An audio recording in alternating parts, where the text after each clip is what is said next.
Assalamualaikum warahmatullahi wabarakatuh. Kali ini Troll ID bersama dengan Gus Najmi. Boleh Gus, diperkenalkan dulu? Boleh. Halo, assalamualaikum warahmatullahi wabarakatuh. Manggilnya apa nih? Sahabat troll atau apa? Sahabat Troll boleh. Boleh, sahabat troll. Ya, saya Najmi Mumtazar Rabbani. Akrab dipanggil saat ini sebagai Gus Najmi. Dan saat ini saya diamanahi menjadi Sekretaris Wilayah P3 DKI Jakarta. Oke Gus,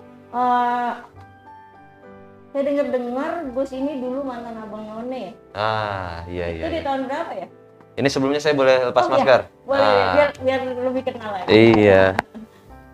Mbak Ida nggak dilepas maskernya? Nggak usah. Iya, saya itu pengalaman berorganisasi cukup banyak ya. Salah satunya memang yang terakhir itu Abang None Jakarta Selatan. Saya menjadi finalis di tahun 2020, artinya baru 1 tahun terakhir kemarin. Saya bersama-sama dan berproses dengan teman-teman Abang None se-Jakarta Selatan. Oh, gitu. Kenapa sih mau lari ke dunia politik? Iya, karena kalau pertanyaannya kenapa ya, saya memang ada beberapa alasan, baik alasan yang sifatnya internal maupun eksternal. Kalau dari internal ya, saya sudah banyak berdiskusi, banyak mendengar, banyak menyerap dari orang tua. Kebetulan orang tua adalah politikus ya, yang sudah cukup lama dan sudah cukup senior. Dari sekitar tahun 80-an beliau menjadi organisatoris, sehingga di tahun 97 itu beliau pertama kali menjabat sebagai anggota dewan dari partai P3. Nah, memang secara historis diri saya pribadi pun namanya itu ada P3-nya, karena Najmi itu artinya bintang, Mbak Ida. Ketika tahun 97 logo P3 itu dari Ka'bah menjadi bintang. Nah, di tahun 97. Sekarang kan Ka'bah lagi. Ya, artinya memang Najmi itu kan artinya bintang. Selain harapan orang tua saya bisa menjadi sinar untuk lingkungan sekitar, ya cahaya, tapi itu juga memiliki makna historis bahwa saya sejak sebelum lahir pun memang sudah ada di P3. Itu alasan yang memang cukup mendorong ya. Di satu sisi memang saya tertarik karena tidak hanya melihat sosok ayahanda yang sebagai politisi gitu ya, tapi memang saya banyak melihat bahwa salah satu jalur kebermanfaatan manusia gitu ya, jalur dakwah itu ada di arena politik. Dengan kita menjadi politikus yang baik, kita bisa mengubah nasib seseorang, bahkan nasib sebuah kelompok atau cakupannya wilayah yang cukup besar gitu ya. Bisa kita, ya kalau dalam ajaran Islam gitu ya, Rasul kan pernah bersabda bahwa jika kamu ingin mengubah sebuah kaum gitu ya, ubahlah dengan lisanmu. Jika kamu, ubahlah dengan tanganmu dulu. Jika kamu tidak bisa mengubah dengan tanganmu, ubah dengan lisanmu. Dan yang terakhir, ubahlah hatinya gitu ya. Jadi memang ubah dengan tangan itu bermakna ya melalui jalur politik, salah satunya melalui kekuasaan. Karena dengan tanda tangan seorang pemimpin gitu ya, kita bisa mengubah atau justru menghilangkan kemudaratan di sebuah tempat gitu. Katakanlah ada tempat yang sifatnya menimbulkan kemaksiatan gitu ya, tapi dengan sebuah kebijakan tanda tangan gubernur katakanlah seperti itu ya, itu bisa diperbaiki. Nah, saya melihat itulah salah satu motivasi saya ingin mengubah nasib bangsa. Oke Gus, untuk lebih lanjut, Gus ini usia berapa ya? Saya berusia 24 tahun. Oh, masih muda banget ya? Lumayan untuk menjadi politikus ya, cukup muda ya. Tapi kalau jadi anak muda juga nggak muda-muda banget. Ya, udah lulus SMA, udah lulus S1, sekarang saya lagi menjalani S2. Mohon doanya juga Mbak Ida dan sahabat Troll ya. Saya sekarang S2 di UI. S2. Sebelumnya saya di Jogja di UGM. sebelum kuliah di UI kali ini, basicnya di pesantren ya dengar-dengar. Ya, sebenarnya saya ingin klarifikasi juga. Memang karena lingkungan dari pendidikan orang tua maupun dari kakek gitu ya, ada di lingkungan pesantren, jadi saya selalu mengistilahkan saya itu nyantrinya itu dengan ayah sendiri, nyantrinya dengan kakek sendiri, dengan keluarga gitu. Tapi kalau dalam pendidikan formal saya tidak pernah mondok. Di UGM saya pernah waktu di Jogja itu sekaligus kuliah memang nyambi mondok di Al Ikhlas di Prambanan, tapi itu pun nggak lama dalam apa ya kurun waktu yang nggak begitu lama lah dalam istilah mondok itu. Jadi memang istilah santri, istilah mondok itu kan kalau Gusmus bilang mereka yang santri tidak selalu mereka yang ada di pondok pesantren, tapi yang berperilaku seperti santri pun bisa dikatakan sebagai santri, karena santri itu erat kaitannya dengan adab, dengan moral, dengan hubungan emosional antar kiai dengan muridnya, dengan santrinya. Nah itu mereka bisa disebut sebagai santri. Karena ayah selalu nenteng saya nih Mbak Ida ke para kiai, termasuk ke kiai besar, ulama besar di Indonesia, di negara kita, Syekhuna Simbah Maimun Zubair almarhum. Jadi memang dunia pesantren, dunia santri itu sudah cukup familiar gitu di diri saya, kurang lebih kayak gitu. Oh ya, kenapa sih kan masih muda ya, masih 24 tahun. Zaman sekarang tuh udah yang zaman terang lah ya kan, semua pakai digital. Anak muda di luaran sana seumur-umuran Gus yang masih senang happy-happy. Kenapa sih Gus pengen banget gitu? Kayak tadi dijelasin pengen banget ngebantu umat. Kenapa sih, ada amanah apa sih? Sebenarnya kalau dibilang saya pengen happy-happy gitu ya, ya saya masih pengen dan masih ngerasain juga happy-happy. Karena memang di lingkungan pertemanan saya di DKI Jakarta ya khususnya, memang warna anak mudanya itu cukup beragam. Anak-anak nongkrong, anak-anak ya akademisi, organisatoris, itu sangat banyak gitu loh Mbak Ida. Dan saya selama ini cukup bisa mengkombinasikan waktu saya untuk bersilaturahmi ke beragam varian pertemanan ini gitu. Saya melihat di situ saya bahagia, di situ saya ngelihat diri saya bisa berproses dan menyerap banyak ilmu. Tapi harus ada satu track yang saya tekuni, harus ada satu wilayah yang saya seriuskan gitu ya. Dan saya melihat diri saya itu berpotensi dan bisa berkembang di jalur politik. Saya melihat jalurnya sudah bisa dibentuk, lalu kenapa tidak saya manfaatkan itu. Orang-orang selalu mengaitkan saya dengan privilege gitu, misalkan wah mentang-mentang Najmi ini ayahnya politikus, jadi ya Najmi dengan mudahnya gitu ya memanfaatkan jalur tersebut. Loh, saya bilang memang privilege itu ada, itu sunatullah. Saya tidak bisa memilih saya lahir dari rahim ibu yang mana, dan saya tidak bisa memilih nasib ayah saya seperti apa gitu ya. Tapi ketika saya dilahirkan seperti ini ya sudah sepantasnya saya untuk memberikan manfaat dari jalur yang sudah ada. Orang yang salah itu ya mereka yang menggunakan privilege itu untuk hal-hal yang merugikan gitu. Jadi saya kalau dibilang memanfaatkan privilege ya memang benar gitu loh Mbak Ida. Akhirnya ya saya insya Allah menekuni jalur politik ini. Kalau dibilang ini memang menyita waktu, sangat benar. Kalau ini dibilang ngurangin waktu main juga sangat benar. Tapi selama kita masih bisa menyeimbangkan lah, tantangan bagi saya melihat ada apa ya, ada PR besar yang harus saya sedikit demi sedikit rombak, karena ternyata ya memang P3 itu tidak hanya partainya engkong-engkong atau kiai saja, tapi juga bisa masuk ke segmen anak muda. Saya ambil contoh di tahun 2019 kemarin, ternyata statistik itu berbicara bahwa caleg anak muda terbanyak itu ya, itu nomor satunya P3 se-Indonesia. Nomor 2 kalau saya tidak salah itu Gerindra, nomor 3 PSI. Artinya memang antusias anak muda itu sudah dibuktikan lewat statistik ke P3. Tinggal kita bagaimana mengemas cara berpolitik kita itu menjadi cara-caranya anak muda. Karena tadi saya bilang, Mbak, anak muda itu kadang-kadang alergi dengan politik. Artinya memang it's not only what we say but how we say.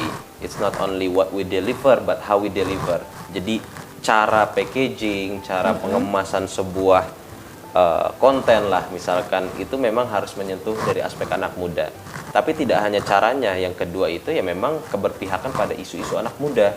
Gitu. P3 saya rasa sudah mulai hadir dan wujud itu sangat konkret diimplementasikan dari bagaimana P3 meletakkan anak muda di dalam struktur yang sangat vital gitu. Di DPP sendiri sudah banyak anak-anak muda yang duduk di sana.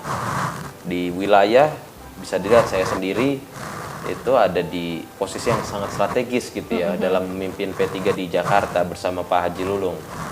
Dan juga ini insya Allah akan terimplementasi di berbagai wilayah maupun sampai cabang, ranting, cabang, anak cabang, ranting gitu. Jadi memang secara kehadiran anak muda itu di P3 bukan hanya sebagai simbol belaka, tapi wujud kepedulian terhadap isu-isu dan keberpihakan pada generasi muda gitu ya, kurang lebih seperti itu.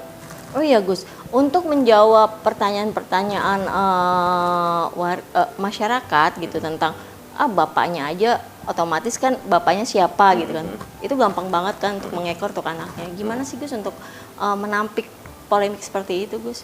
Maksudnya misal mentang-mentang bapaknya iya si A jadinya anaknya gampang banget untuk nembus. Iya tadi kan saya sebenarnya sudah bilang ya, saya sudah cerita terkait bagaimana privilege itu selalu dikaitkan dengan saya. Saya ambil contoh kan tadi, privilege itu hal yang kodrat, hal yang sunatullah. Saya tidak memilih lahir dari rahim ibu yang mana, saya tidak memilih nasib bapak saya seperti apa. Tapi ya pada intinya memang privilege itu harus dimanfaatkan untuk kebaikan, bukan dipergunakan untuk hal-hal yang tidak baik gitu ya. Jadi ya gampang saja untuk menjawab itu, Mbak Ida. Saya pun di titik ini ya difitnah gitu bahwa Najmi di posisi yang strategis di DKI Jakarta itu berkat ayahanda gitu ya. Padahal ayah saya sendiri kaget pas dengar kabarnya saya dilamar Pak Haji Lulung dan ketum Pak Menteri ya Pak Suharto Mono Arfa menyetujui gitu saya untuk mendampingi Pak Haji Lulung. Ayah saya sendiri kaget, ini kok bisa seperti ini gitu. Jadi memang hal itu akan terus ada, tapi saya tidak begitu pusing ya, karena memang fokus saya bukan kepada hal tersebut. Fokus saya ya justru gimana cara saya untuk melaksanakan amanah yang ada ini. Jadi memang melaksanakan amanah dengan amanah itu hal yang berat lah. Jadi ya udahlah, biarkan saja itu. Oh iya Gus, bagaimana pendapat Gus soal kenapa sih partai Islam itu digadang-gadangkan adalah seharusnya agama itu tidak dicampur baur dengan politik atau sebaliknya gitu, politik aja, agama yang nggak usah lah gitu kan. Bagaimana sih menjawab hal itu Gus? Wah itu sangat ini ya, sangat bertentangan dengan prinsip agama itu sendiri, karena kita tahu ad-din wal mulku tau'aman. Jadi agama dengan al-mulk gitu ya, dengan kekuasaan itu ibarat saudara kembar. Jadi agama itu sebagai pondasi, kekuasaan atau politik dalam hal ini adalah penjaganya. Sesuatu yang tidak memiliki pondasi itu pasti dia akan rubuh. Tapi sesuatu yang tidak ada yang menjaga itu dia pasti akan hilang. Itu agama sendiri mengajarkan seperti itu, Mbak Ida. Jadi memang politik dengan agama itu bukan hal yang dibenturkan, justru itu harus beriringan. Karena kalau kita melihat dari aspek bagaimana kita seni untuk meraih kekuasaan sendiri tanpa dibarengi dengan value dari agama, itu sangat berbahaya gitu. Justru malah cenderung bisa diselewengkan gitu. Yang penting kan niatan kita li'ila'i kalimatillahi hiyal ulia. Bagaimana kita terus menempatkan bahwa cara-cara berpolitik ini dengan tujuan ya meninggikan nama Allah gitu. Semua ini bungkusannya adalah dakwah. Bahkan Syekhuna Mbah Mun Zubair itu bilang bahwa dakwah di politik itu ya hukumnya fardu kifayah. Kalau misalkan sebagian dari yang mewakili itu tidak berhasil untuk menyerap atau memberhasilkan aspirasi dari atau kepentingan umat Islam bahkan, maka ya yang berdosa itu semuanya. Jadi ya insya Allah bagi mereka-mereka yang memilih untuk ada di jalur politik itu sudah benar, selagi memang kita harus menjaga nilai-nilai agama yang sudah ada gitu. Oke, untuk tahun 2024 nanti apakah Gus akan berjenjang untuk jadi anggota dewan kah atau cuman sebagai sekjen saja di P3? Iya. Sepertinya sih akan berkontestasi gitu ya, karena saya ya lagi-lagi tadi dengan prinsip saya ingin kehadiran saya itu membawa manfaat untuk masyarakat bukan hanya untuk P3, ya otomatis saya harus ikut kontestasi menuju pemilihan di 2024 nanti kan. Karena kalau misalkan saya hanya berdiam diri sebagai sekretaris wilayah P3 Jakarta, itu ya mungkin manfaatnya terasanya di internal P3 saja. Itu. Tapi kalau misalkan saya memilih untuk kontestasi di 2024, ya saya bukan hanya milik P3, tapi saya milik rakyat juga. Jadi insya Allah berkat dorongan orang tua, sahabat, para kiai juga ya, misalkan saya direstui ya saya akan terjun ke 2024. Oke, Gus, untuk nambahin, P3 itu kan partai yang kebanyakan atau 90%-nya itu adalah umat Islam. Boleh nggak sih? Atau kan Indonesia ini demokrasi ya, Bhinneka Tunggal Ika. Yeah. Kalau untuk agama lainnya bisa masuk ke dalam P3 itu memungkinkan atau tidak, Gus? Yeah. Kalau bicara mungkin atau tidak itu sudah terjadi di beberapa daerah. Oke. Misalnya saya ambil contoh di Papua gitu ya. Itu karena memang di sana hampir mayoritas gitu ya, hampir seluruhnya bahkan itu umat non muslim. Ya di sana ada perwakilan P3 yang memang beragama non muslim gitu. Secara mekanisme administratif saya belum begitu tahu gitu ya, Mbak Ida. Tapi memang secara aspek ideologis ya partai kita adalah partai yang membawa asas Islam gitu ya. Pancasila dan Islam memang itu sejak sejak Orde Baru gitu ya, kita sama-sama tahu bahwa P3 itu kan gabungan dari 4 fusi ya.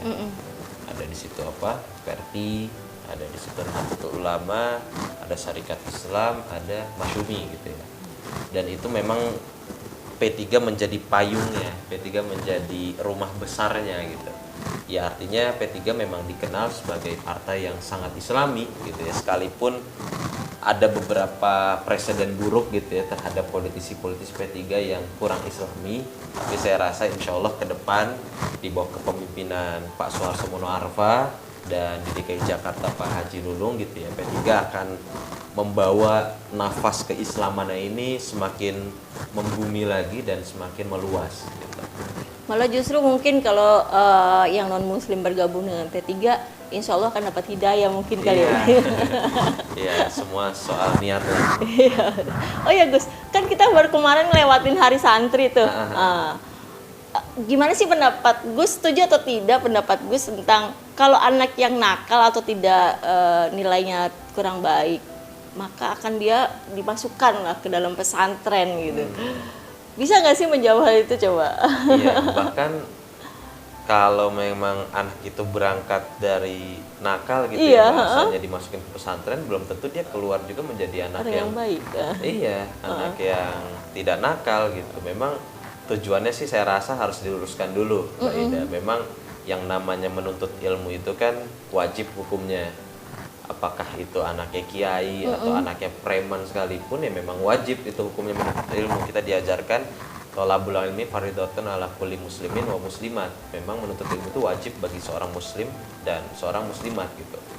Dan saya rasa memang tantangan pondok pesantren itu kan erat kaitannya bagaimana tidak hanya membangun dari aspek akademis tapi juga aspek moralitas. Nah, mungkin ya para orang tua yang punya niatan memperbaiki anaknya dari yang nakal menjadi anak yang soleh itu benar juga, tidak bisa disalahkan juga, tapi memang jangan dianggap anak itu dicap anak yang tidak berhasil lalu udah lu masuk pesantren, jangan juga, kasihan anaknya kan. Karena kita tahu lah di pesantren itu kan ada ya gemblengan-gemblengan yang memang bagaimana membentuk anak-anak didiknya itu menjadi anak-anak yang taat pada kiainya. Itu dalam Quran itu kan ya kita kenal ada di surat Al-Anfal, wa manittaba'aka minal mu'minin. Itu dari ayat ya ayyuhan nabiyyu hasbukallahu wa manittaba'aka minal mu'minin. Artinya santri itu orang yang mengikuti, wa manittaba'aka Muhammad atau para ulama, orang yang mengikuti kamu gitu ya, minal mu'minin, dari orang-orang yang mukmin, yang mantap. Jadi syaratnya santri itu ada dua. Yang pertama dia harus mengikuti, dia harus taat gitu sama kiainya. Yang kedua ya dia harus mantap gitu. Ada orang yang mau ngikut tapi dia nggak mantap, jadinya malas-malasan. Tapi ada orang yang mantap, dia juga nggak mau ikut di barisan ini, itu tidak tergolong sebagai santri gitu. Oh iya Gus, kasih dong semangat lah untuk para santri yang masih mondok hari ini di pesantren gitu, untuk tetap berprestasi, untuk tetap pede gitu kan. Jadi jangan beranggapan sekolah agama itu atau sekolah mondok itu adalah hal yang kurang lazim atau nggak keren lah gitu. Boleh Gus? Boleh. Ya, sekarang sih tergantung ya pemahaman keren itu seperti apa. Kalau saya selalu memandang ya anak yang keren itu anak yang berpendidikan gitu. Dan pesantren terbukti bahwa selama ini melahirkan orang-orang terdidik. Gak usah jauh-jauh, kita melihat wakil presiden kita aja yaitu seorang santri. Yang sekarang memang kita hormati betul lah, karena beliau kiai besar di negara kita. Artinya santri itu jangan justru rendah diri, minder. Memang anggapan sebagian orang santri itu orang yang hanya tinggal di pelosok daerah, orang yang hanya tinggal di kampung. Itu mereka-mereka yang memang nggak paham sejarah. Karena kalau mereka melihat sejarah, justru kenapa bangsa ini bisa berdiri, yaitu karena peran para santri dan para kiai ketika masa kolonial gitu ya. Kita mengenal dulu ada istilah resolusi jihad yang digaungkan oleh Kiai Haji Hasyim Asy'ari gitu ya. Dan kenapa Hari Santri itu ada, memang wujud penghargaan bahwa kontribusi para ulama dan santri itu konkret adanya.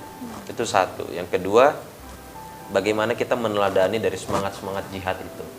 Nah, yang ingin saya katakan, jihad saat ini itu harus berbeda. Kita tidak lagi angkat bambu runcing gitu ya Mbak Ida. Kita tidak lagi perang berdarah gitu. Tapi memang banyak sekali tantangan yang kita lihat di depan mata. Ada aspek sosial, ekonomi, budaya, dan lain-lain sebagainya.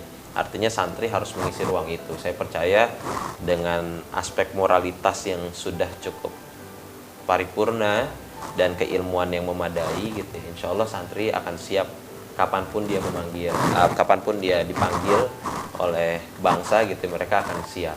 Ada istilah santri itu harus ibarat paku ya. Ada seorang kiai bilang santri itu kadang memang seperti paku, dia itu harus selalu menyatukan meskipun tidak terlihat gitu. Paku itu kan kadang-kadang kita lihat kayu itu, kenapa bisa begitu ya, karena ada pakunya ya. Santri harus bisa berperan seperti itu.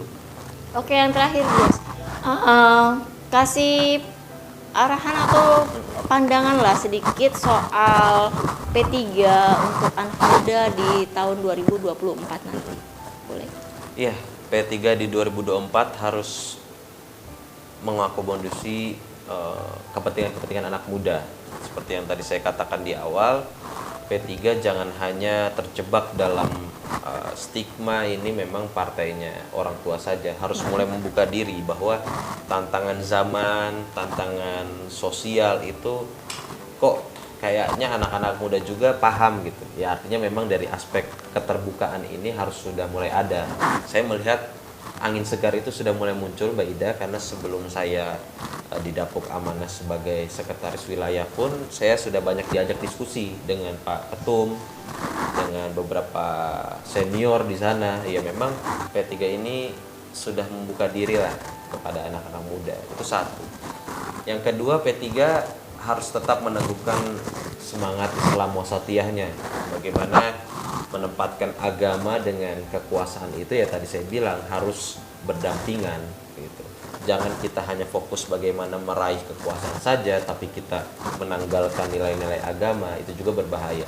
Kalau memang itu sudah bisa teriyakini dan bisa dijadikan sebagai fondasi berpikir dan beramal kita, ya insya Allah kita tidak lagi tuh yang namanya melihat tsunami politik gitu ya, atau musibah yang melanda kader-kader kita gitu.